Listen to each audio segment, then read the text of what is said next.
424 වූ රෝගාබාධී අනාදිය නිසා ශරීර සහිත කිසිදු සත්වයකට අගතියක් නොවේවා. සතර සංඝටකයන් කැළඹීමෙන් ශරීරයේද මනසේද සතුට හානි වීමෙන් වන දුක් දුරු වේවා. ශරීරයේද මනසද ශක්තිමත් හා ප්‍රභාමත් වේවා. නිරෝගීව යහපත්ව දීර්ඝායුෂ සහිත වේවා. ගුරුවරුන්ගේ හා ත්‍රිවිධ රත්නයේ මෛත්‍රියෙන්ද දක්ෂිනෙන් ධර්මාරක්ෂකයන් හා රැකවලුන්ගේ ශක්තියද නොවරදින සත්‍යයන් වූ කර්මයන් හා ඒ වාගේ ප්‍රතිඵලයන්හි බලයද හේතුවෙන් මෙම යාතිකාවන් හා පිදුමන් සඵල වේවා. සත්වයන්ගේ මනසට දුක් දෙන සියලු වසංගතයන්ද ග්‍රහ දෝෂ ලෙඩ රෝග භූත බලපෑම් වැනි ප්‍රතිඵල ඇති කරන කර්මයන් හා වෙනත් తాවකාලික තත්වයන්ද ලෝක ධාතු තුල ඇති නොවේවා. මස් මරන්නෙකු සත්වයකට මරණයට දක්වා යන්නක් මෙන් ශනිකයෙන් මනස ශරීරයෙන් වෙන් කළ හැකි ජීවිත තර්ජන සහිත රෝගාබාධයන්ගෙන් සිදුවිය හැකි කිසිම ආකාරයක දුකක් ලෝක ධාතුන්හි ඇති නොවේවා. 80000ක් වූ නොඑක් මට්ටමේ කරදරකාරී මැදිහත් වී බලපෑම් 424ක් වූ රෝගාබාධ අනාදිය නිසා ශරීර සහිත කිසිදු සත්වයකට අගතියක් නොවේවා. සතර සංඝටකයන් කැළඹීමෙන් වන දුක් දුරු වේවා. ශරීරයේද මනසද ශක්තිමත් හා ප්‍රභාමත් වේවා. නිරෝගීව යහපත් දීර්ඝායුෂ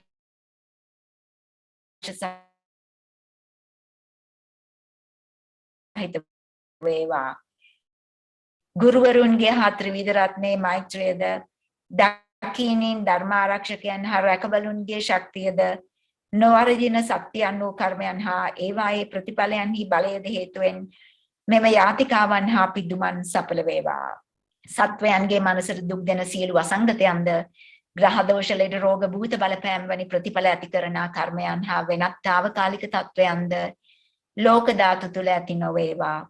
මස් මරන්නෙකු සත්වයෙකු මරණයට දක්වා යන්නක් මෙන් ශනිකයෙන් මනස ශරීරයෙන් වෙන් කළ හැකි ජීවිත තර්ජන සහිත රෝගාබාධයන්ගෙන් සිදුවිය හැකි කිසිම ආකාරයක දුකක් ලෝක ධාතුන්හි ඇති නොවේවා. 80000ක් වූ නොඑක් මට්ටමේ කරදරකාරී මැදිහත් වීම ශනික විපත් ගෙන දෙන 360 ප්‍රමාණයක් වූ අමනුෂ්‍ය බලපෑම් 424ක් වූ රෝගාබාධ අනාදිය නිසා ශරීර සහිත කිසිදු සත්වයකට අගතියෙන් ශරීරයේද මනසේද සතුටට හානි වීමෙන් වන දුක් දුරු වේවා. ශරීරයේද මනසද ශක්තිමත් හා ප්‍රභාමත් වේවා. නිරෝගීව යහපත් දීර්ඝායුෂ සහිත වේවා. ගුරුවරුන්ගේ හා ත්‍රිවිධ රත්නයේ මෛත්‍රියද දක්ෂිනින් ධර්මාරක්ෂකයන් හා රැකවලුන්ගේ ශක්තියද නොවරදින සත්‍යයන් වූ කර්මයන් හා ඒවායේ ප්‍රතිඵලයන්හි බලයද හේතුවෙන් මෙම යාතිකාවන්හි පිදුමන් සඵල වේවා. අපි ඊළඟට දලයි ලාමා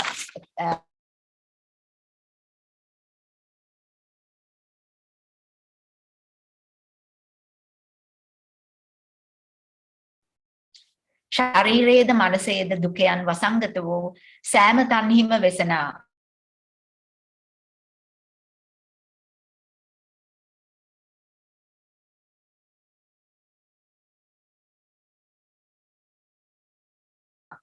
සියලු සත්වයන් මාගේ කුසල් මහිමෙන් සාගරයක් තරම් වූ සතුටක් ප්‍රීතියක් ලබත්වා. කිසිදු ජීවියෙකු දුකටපත් නොවේවා. නපුරක් නොකරවා. කිසි විටක රෝගී බවට පත් නොවේවා. මනස ආතතියෙන් බරවන තැතිගැම්මක් හෝ යටපත් වීමක් සිදු නොවේවා. නිර්වස්ත්‍ර වූ වස්ත්‍රයන් ලබත්වා. මං හිතන්නේ මොනවා හරි බාධක ටිකක් තියෙනවා. ඇහෙන්නේ නැද්ද දන්නේ නැහැ. එනමුත් මම දැන් ඉතින් කරගෙන යන්නම්. නිර්වස්ත්‍ර වූ වස්ත්‍ර ලබත්වා. කුසගිනි ඇත්තන් ආහාර ලබත්වා. පිපාසව සිටින්නන් ජලයද මිහිරි පානයන්ද ලබත්වා. දුප්පතුන් වස්තු ලබත්වා. දුකින් පීඩිත වූවන් සතුටුව සැනසේවා. බලාපොරොත්තු සුන් වූවන් බලාපොරොත්තු සහිත වේවා. සතුටින් සෞභාග්‍යයෙන් පිරේවා. කලට වැසි වසිත්වා. අස්වනුසාර වෙත්වා. සෑම බෙහෙතක්ම පූර්ණ බල දෙත්වා. පරිපූර්ණ යාතිකාවන් එහි ඵල ලබත්වා. රෝගීව ආසාදීව සිටින සියල්ලෝ සැනින් තම රෝගයෙන් මිදෙත්වා. කුමන ආකාරයක හෝ පැතිරෙන රෝග ලෝකෙහි වේ නම් ඒවා නැවත ඇති නොවේවා. බියපත් වූවන්ගේ බිය තුරන් වෙත්වා. යදමින් බැඳි වුන් නිදහස් වෙත්වා. බලය නැත්තෝ බලවත් වෙත්වා. මිනිසුන් එකිනෙකාට උදව් කරන සිතැත්තෝ වෙත්වා. අවකාශයේ පවතිනා තාක් සත්වයන් පවතිනා තාක් ලෝකයෙන් දුක පළවා හැරීම උදෙසා මාද පවතිවා. අපි ඊළඟට ගුරු රිම්පෂේ ගුරු පද්ම සම්භාව මන්ත්‍රයේ කීප වාරයක් කියමු. Om Ahung Vajraguru Pema Siddhi Hung. Om Ahung Vajraguru Pema Siddhi Hung. Om Ahung Vajraguru Pema Siddhi Hung. Om Ahung Vajraguru Pema Siddhi Hung. Om Ahung Vajraguru Pema Siddhi Hung. Om Ahung Vajraguru Pema Siddhi Hung. Om Ahung Vajraguru Pema Siddhi Guru Pema Siddhi Hung. Om Ahung Vajraguru Pema Siddhi Hung. Om Ahung Vajraguru Pema Siddhi Hung. Om Ahung Vajraguru Pema Siddhi Hung. Guru Pema Siddhi Hung. Om Ahung Vajraguru Pema Siddhi Hung. Om Ahung Vajraguru Pema Siddhi Hung. Om Ahung Vajraguru Pema Siddhi Hung. Om Ahung Vajraguru Pema Siddhi Hung. Om Ahung Vajraguru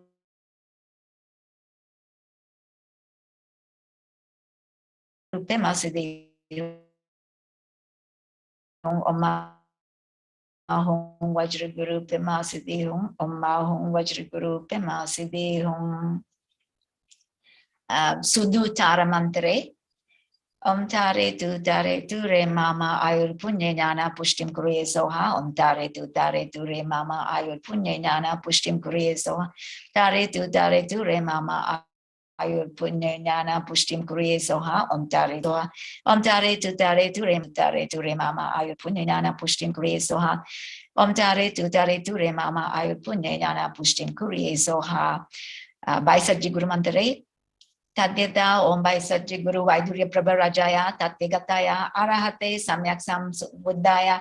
Tadyata Om Baisatji Om Baisatji Raja Samugate Soha.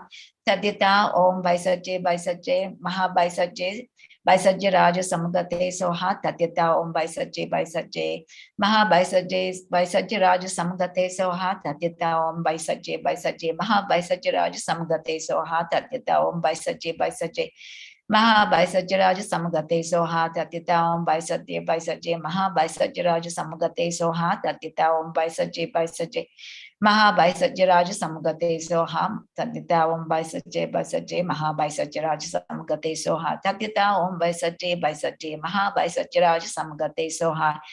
Tadyata Om Baisatji Maha Baisatji Raja Samugate Soha. Then api Dalai Lama tumage saha Lama Zopa tumage දීර්ඝායුෂ ප්‍රාර්ථනාව කරමු.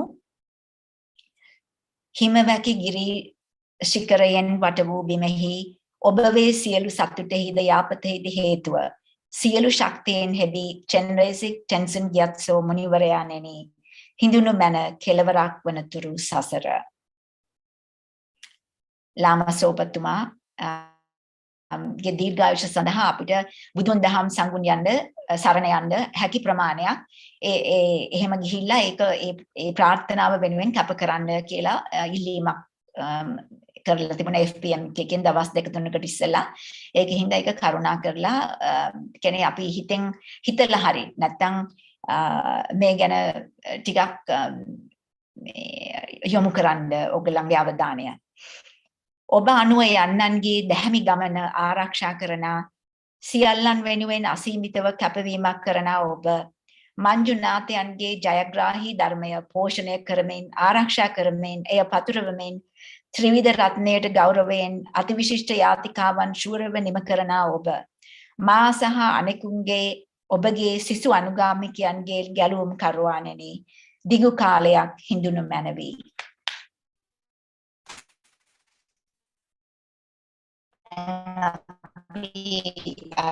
Baisatji Guru පූජාවේ තියෙන අන්තිම කැපවීම කරමු මෙනෙහි කරලා. මේ පුණ්‍ය ක්‍රියා නිසා රැස්වන කුසලයන්ගේ බලයෙන් ඉක්මනින්ම ගුරු බුද්ධයන්ගේ තත්වයට පත්ව සියලු ජීවි සත්වයන් දෙම තත්වයට පත් කිරීමට මට හැකි වේවා. පැන නොනැගුණු බෝධිචිත්තය රත්නය පැන නැගී වර්ධනය වේවා. පැන නොනැගුණු බෝධිචිත්තය පැන නැගුණු බෝධිචිත්තය මිලින්න නොවී වඩ වඩාත් වර්ධනය වේවා. නිර්භීත වූ සමන්ද පත්‍රයන් හා මංජුශ්‍රීද දේවල් වල ඇති සැටිය ප්‍රත්‍යක්ෂ කරගත් බැවින් මමද පූර්ණ වශයෙන් ඔවුන් අනු යාමට හැකි පරිදි මෙම සියලු කුසලයන් හොඳම ආකාරයෙන් කැප කරන්නමි. තත්කාලයේ ජිනවර තථාගතයන් වහන්සේලා විසින් ඉතා හොඳයි වර්ණනා කරන ලද්දා වූ කැපකිරීමෙන් මා මෙම සියලු කුසල මූලයන් කැප කරන්නේ යහපත් ක්‍රියාවල යෙදිය හැකිවනි පරිද්දෙනි. තුන් කල්හිදීම මා විසින්ද සියලුම බුද්ධ බෝධිසත්වයන් වහන්සේලා විසින්ද කරගන්නා ලද ඒ අයගේ පැත්තෙන් ශූන්‍ය වූ කුසලයන්ගේ බලයෙන් ඒ පාර්ශවෙන් ශූන්‍ය වූ මටද ඒ පාර්ශවෙන් ශූන්‍ය වූ බුද්ධත්වය සාක්ෂාත් කිරීමට ලැබේවා. ඔවුන්ගේ පාර්ශවෙන් ශූන්‍ය වූ සියලුම ජීවි සත්වයන් හැකි ඉක්මනින් එම බුද්ධත්වයේ කරා ගෙන ඒමට මටම හැකි වේවා. තුන් කල්හිදීම මා විසින්ද සියලුම බුද්ධ බෝධිසත්වයන් වහන්සේලා විසින්ද සියලු ජීවී සත්වයන් විසින්ද රැස් කර ගන්නා ලද කුසලයන්ගේ බලයෙන් යුද්ධ, සාගත, වසංගත, කෝලාහල, සටන් හෝ නොසතුටු මනස් ඇති නොවේවා. මහත් සෞභාග්‍යයක් ඇති වේවා. අවශ්‍ය සියලු දේ පහසුවෙන් ලබාගත හැකි වේවා. මුළු ලෝකයේම මිනිස්යෝ ධර්මය පමණක් උගන්වන ආධ්‍යාත්මික නායකයන් විසින් මඟ පෙන්වනු ලබත්වා. සෑම දිනම ධම්මේ සතුට වින්දනය කරත්වා. මේ ප්‍රාර්ථනාව අපි විශේෂයෙන්ම ලංකාව වෙනුවෙන් මේ අවස්ථාවේදී කැප කරමු. ඒ ප්‍රාර්ථනා කරපු විදිහටම මේ ප්‍රාර්ථනා අද හිටම ඉෂ්ට වෙන්න කියලා ප්‍රාර්ථනා කරනවා. තෙරුවන් සරණයි.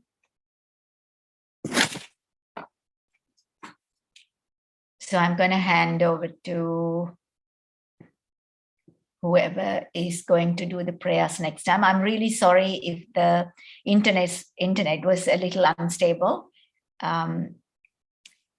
Yeah, I do apologize. Hello, Venerable. Nice to see you. Thank you very much.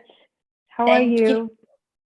I'm good. I'm do. doing foundation and services seminar. So that's really inspirational because Francois is here and he's telling us all about all of the million things that FPMT as an organization does. And I'm just meeting so many FPMT people from Australia. So that's really been inspirational, you know, to understand. Oh, wonderful. Yeah, yeah. Take and care. Who is it that you said that is visiting? Francois. Leading? Yeah, Francois. he's, you know, from Vajrayogini Institute. Yeah, yeah. Oh, beautiful. All right. Thank you so much. Good. Okay, take care. Thank you. Thank you. And welcome to everyone who is here this evening, this morning. Thank you so much to Chenrezig Institute for facilitating these prayers that we do. And I am Tenzin Palyang here. I'm going to even change the name. So I'm actually in New York City and so grateful to be here with you this morning. It's morning here. Okay. And so we will begin by just some breaths, just settling the body. Good morning, Nana. Nana just gave me a little message. Good morning, Nana. Yeah, so we'll begin by settling the breath, you know, and just doing a quick scan of your whole body, from your head, neck, shoulders, chest, down into your stomach, your groin, your hips, your knees, your lower legs, your feet, just being aware of all of that, and then taking a breath back up through from the soles of your feet all the way up through your body to the crown of your head, and letting go back down.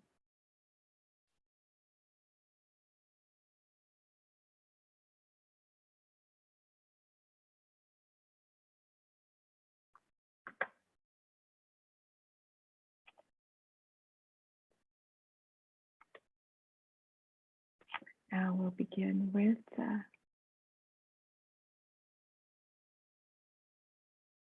motivation.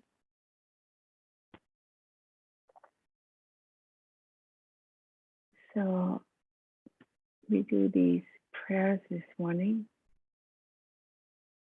this evening, wherever you are in the world. We do these prayers with a wish for our own enlightenment, for the benefit of all sentient beings. And particularly, we'll do some prayers this morning that have been given to us by Master. Oops, I've got my alarm going off. Yep, I'm here already. Okay. We do these prayers this morning, this evening, for all sentient beings. Particularly, we're going to do some prayers that have been given to us by Mahasiddha Thangtong Gyalpo. You can see in how nice. Now there's two of the little squares on either side of me have pieces of the tanka of Mahasiddha Thangtong Gyalpo. And we'll do prayer liberating all beings from disease, liberating all, then another prayer, liberating all beings from fear of hunger and thirst, and then another prayer, freedom from weapons, freedom from aggressive, hostile attitudes, wishing peace everywhere in the world. So we will begin with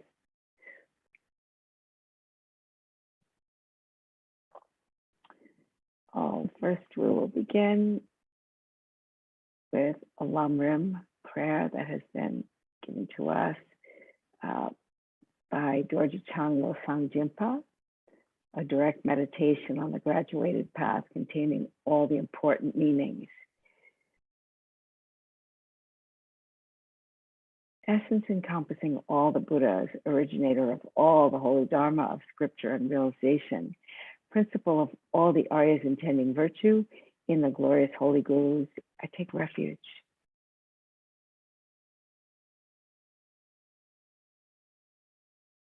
Please, gurus, bless my mind to become Dharma, Dharma to become the path, and the path to be without obstacles. Until I achieve Buddhahood, please bless me to be like youthful Norsang and Bodhisattva, always crying, incorrectly following the virtuous friend with pure thought and action, seeing whatever is done as pure and accomplishing whatever is said and advised.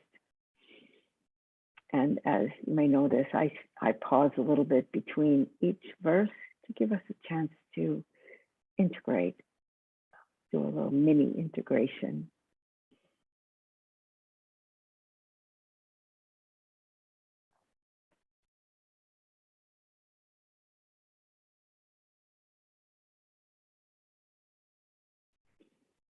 Please bless me to see that this greatly meaningful body with freedoms and richnesses is difficult to find and easily perishes, that action and result are so profound, and that sufferings of the evil-gone transmigratory beings are so difficult to bear. Therefore, please bless me to take refuge from the depths of my heart in the three rare sublime ones, to abandon negative karma and to accomplish virtue according to Dharma.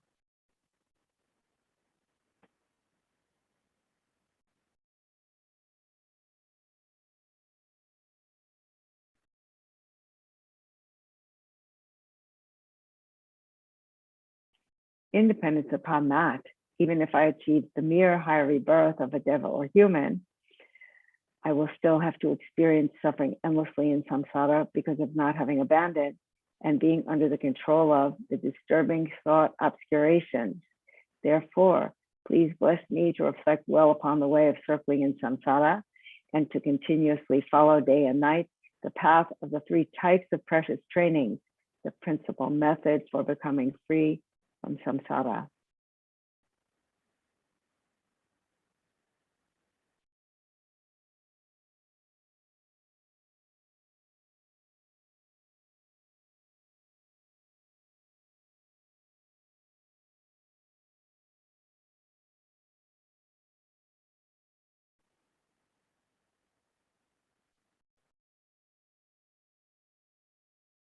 independence upon that, even if I achieve mere liberation, since there is no sentient being of the sixth type who has not been my father and mother. Please bless me to think I must fulfill their purpose and turn away from the lower happiness of nirvana. Then please bless me to generate precious bodhicitta by equalizing and exchanging myself with others, and to follow the conduct of the conqueror's sons and daughters, the six paramitas, and so forth.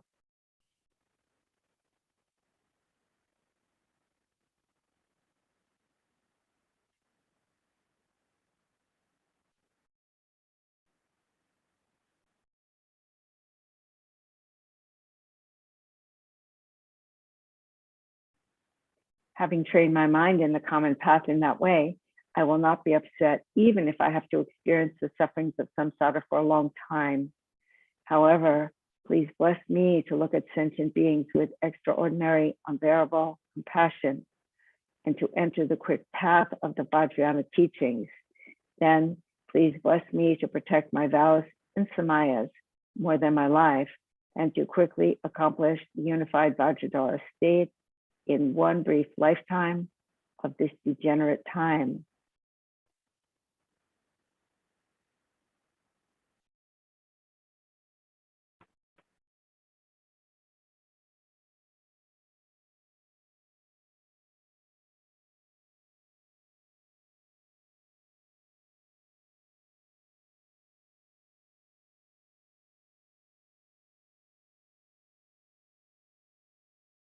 And now 2 verses to meditate on the Guru entering our heart.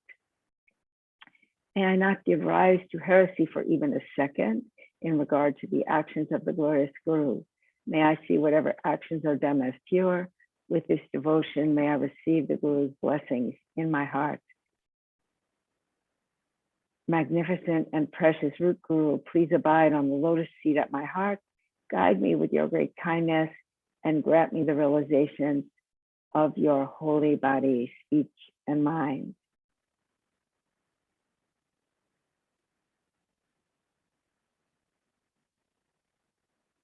And then a verse from Kadampa Geshe Langri Tangpa's 8 verses of thought transformation.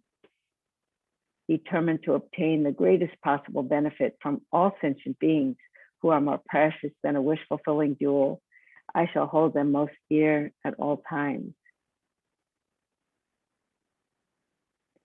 And a verse from Aryasura's prayer in 70 stanzas.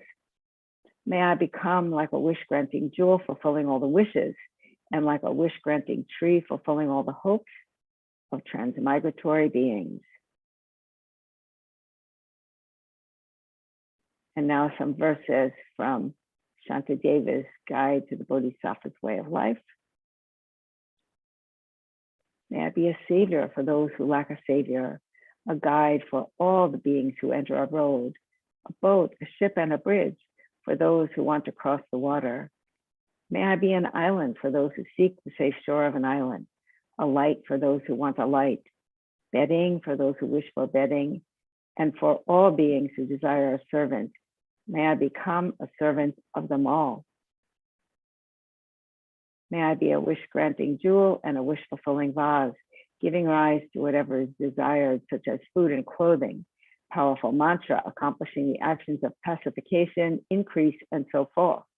Great medicine, curing every illness, a wish-fulfilling tree, satisfying every need, and a wish-granting cow for all beings. Like the 4 great elements, the earth and so forth, and like the sky, may I always be a means of living in every way for the innumerable sentient beings. Likewise, may I be a means of living at all times and in all ways for the realms of sentient beings, equaling the extent of space until they attain the sorrowless state.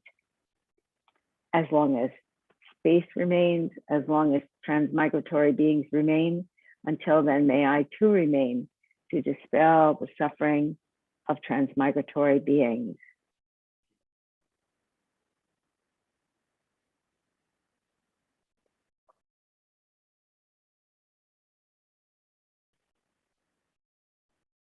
And now we'll continue with the prayer liberating Sakya from disease, as it is known. This one given to us by Mahasiddha Thangtong Gyalpo.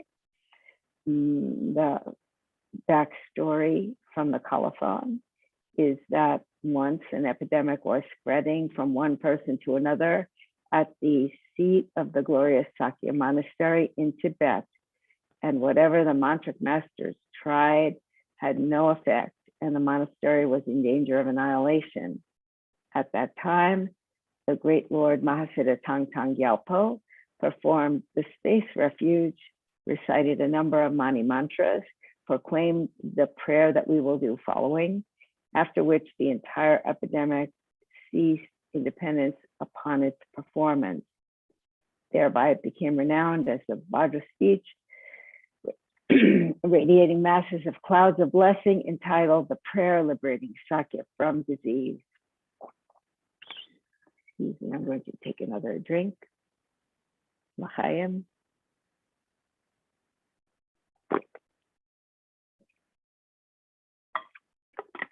And before we do the prayer, let's begin with some time of mani mantras.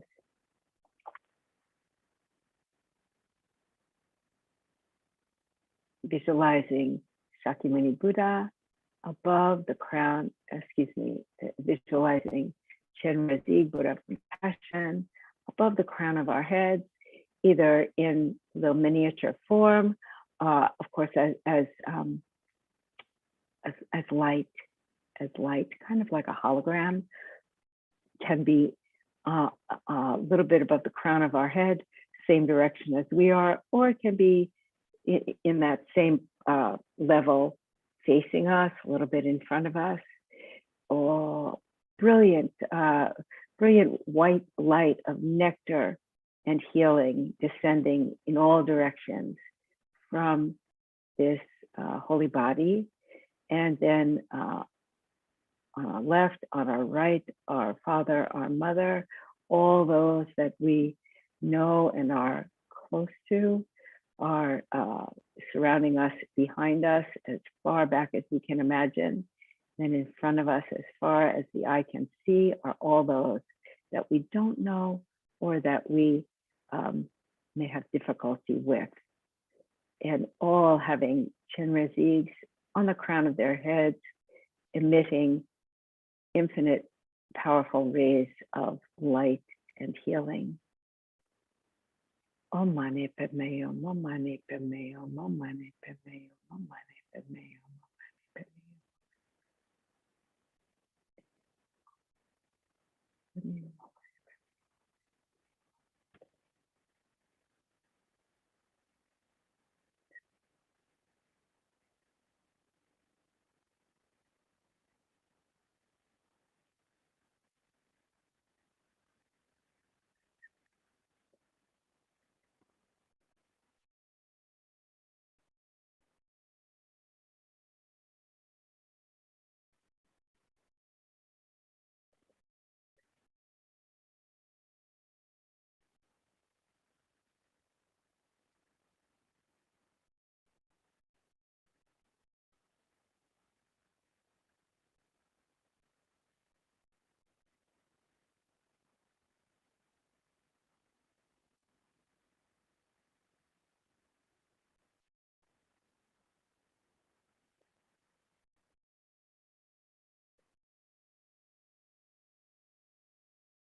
May all the diseases that set in the minds of sentient beings, and now we'll do the actual prayer, liberating Sakya from disease. And you may think about anywhere in this world that you know where there is extreme need. Of course, there's a lot of it in many places in the world.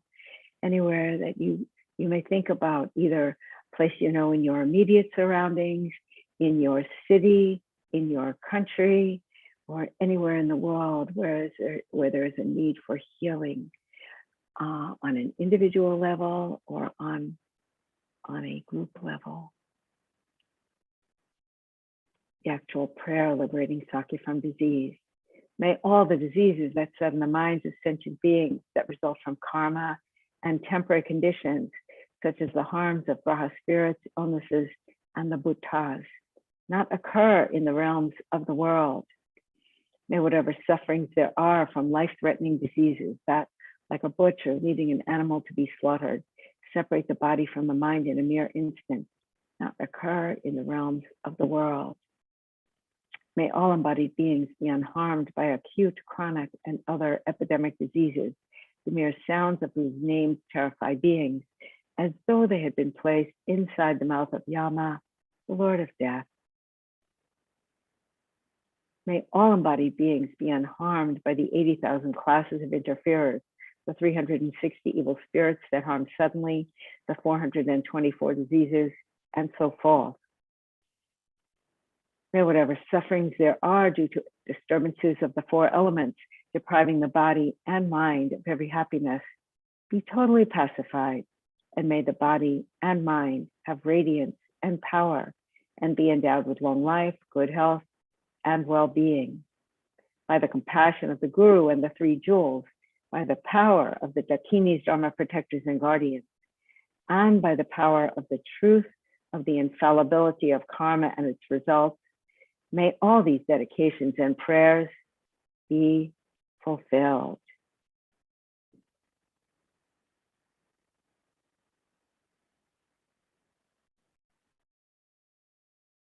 And now we will continue with another prayer given to us by Mahasiddha Thangtong Gyalpo, a request to pacify the fear of famine. And from the backstory about this prayer was given to us by Mahasiddha Thangtong Gyalpo when a great fear of famine caused by bad harvest, frost, hail, and the like arose in Tibet. And Mahasiddha Thangtong Gyalpo offered an alms bowl full of grain in front of the Joel Rinpoche in Lhasa and made prayers.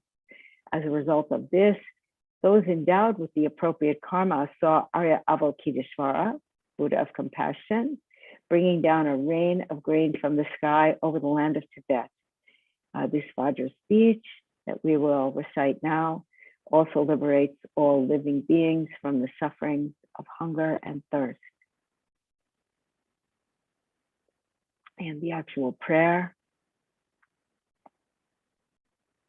Having generated the mind aspiring to the highest supreme enlightenment in order to truly liberate all infinite living beings, you, the compassionate, victorious one, completed the two accumulations, the assemblies of guiding Buddhas, Bodhisattvas, hearers, Prateka Buddhas, Gurus, Yidams, Dakinis, and Dharma guardians of the 10 directions, Yaksha wealth gods, the lords of treasures, along with your retinues.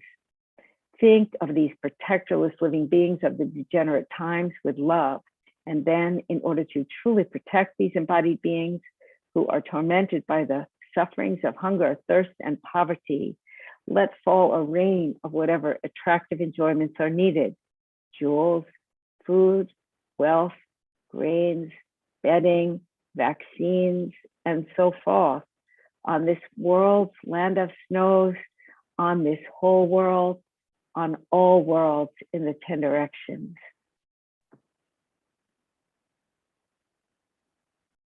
Please pacify the harms of the 4 elements: untimely wind, fire, drought, rain, floods, and so forth, and may nourishing grains from crops, harvest, and so forth ripen and increase as they do during the age of completion.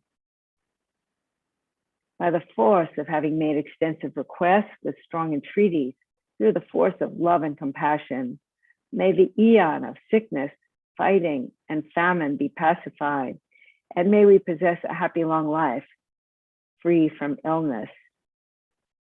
I'm going to repeat that verse again.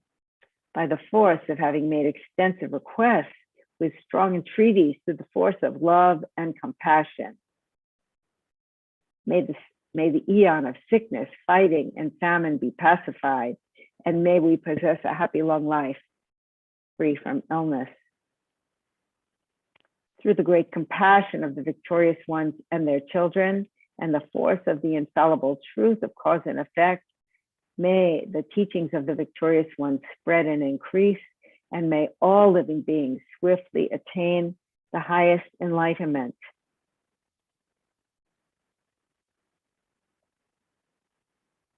Such a beautiful prayer.